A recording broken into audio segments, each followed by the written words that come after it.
Western Conference. Did it feel bigger because of that? I mean, I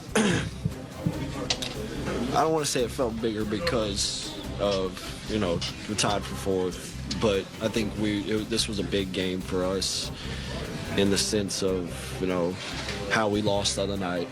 We hadn't been playing great. We got a good win in Indiana, but, lost in Orlando. So to go 1-3 on this trip instead of 2-2 would have been, frustrating. So coming into this game, it was obviously high intensity. It's hard, last game on a road trip because you're pretty excited to go home. But, for that 3 hours or whatever the game is, you got to lock in and try to, put your best foot forward, win. Austin, the only game since the All-Star break that you've lost against a Western team is that game at Denver, which obviously went down to the wire. Is there anything to just how well you played against the West teams, and now down the stretch it's only West for the rest of the season? I didn't even know that, to be honest. I had no idea. We gave ourselves a good opportunity to win that one in Denver too, shorthanded, but I didn't know that, so I don't really, I just feel like we've in spurts played really good basketball, and if we do that, we're going to be a tough team to beat. Austin, even though they scored 127 points, maybe minus the first 3 minutes of the second half, it felt like you guys were pretty engaged in what you were trying to do defensively. What do you make of sort of the consistent attention tonight on that level, and do you feel like that paid off late? Yeah, for sure. I mean, I think, what did they tie? It was 113. That's a point in the game where you got to buckle in and be, you want to be locked in every possession. Obviously, you're not going to play a perfect game, but, late game, you had to be, really locked into what you were trying to do, and I felt like we did that tonight. Obviously, getting up, like you said, 127 is not, what we want to, not how many points we want to give up, so, obviously we can do better, but, when we needed it, we got stops. Austin, you were talking about the meeting this morning, the creativity with you three and not necessarily doing the same things, even if you're running the same actions or whatnot. How did you feel like that manifested tonight in terms of just the two-man game, especially with you and Luka down the stretch? I think it was good. I mean,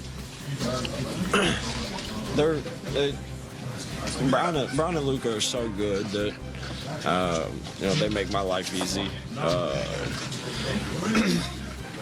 Unselfish players that like to play the game the right way. Unbelievable passers, both of them. So you try to just get the best outcome every single possession. If we do that, if we lock into doing that, I feel like we can get a good shot every possession. So just having that creativity in whatever we're running, and just trusting it and trusting, with the pass is a big thing. And I felt like we, did that well tonight. Last question. Quarter timeout where LeBron was particularly vocal about communication. He thought that it made a difference. He said maybe if he doesn't pep up the way he does, you guys don't win the game. Do you recall that? And how did the message help you guys in that moment? It's the first time I've heard him yell in a while. Is this new or old? That was It was refreshing, to be honest. I loved it. I don't remember exactly what he said, but it just shows how much he cares. His attention to detail is probably the standard. If all of us can lock into that, every single possession, you can create something special. Thank you. Time now for Fish's Focus. Lakers guard John Morant. He returned to the lineup after missing 6 games in a couple of weeks with a hamstring.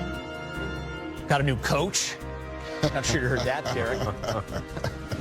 Talked about that a little bit pregame. Yeah, I was Get on up waiting there for to you the...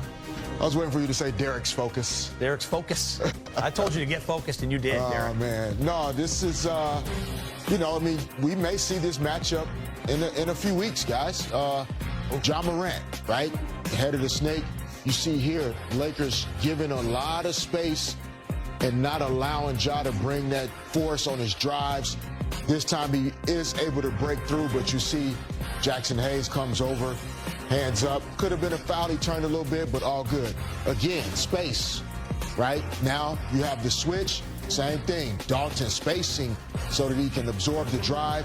LeBron coming over behind, and then look at all the bodies, making sure that Ja does not have straight line attacks to the rim, and then active hands and deflections on passes coming out to be disruptive to the Grizzlies offense. Again, Gabe providing space.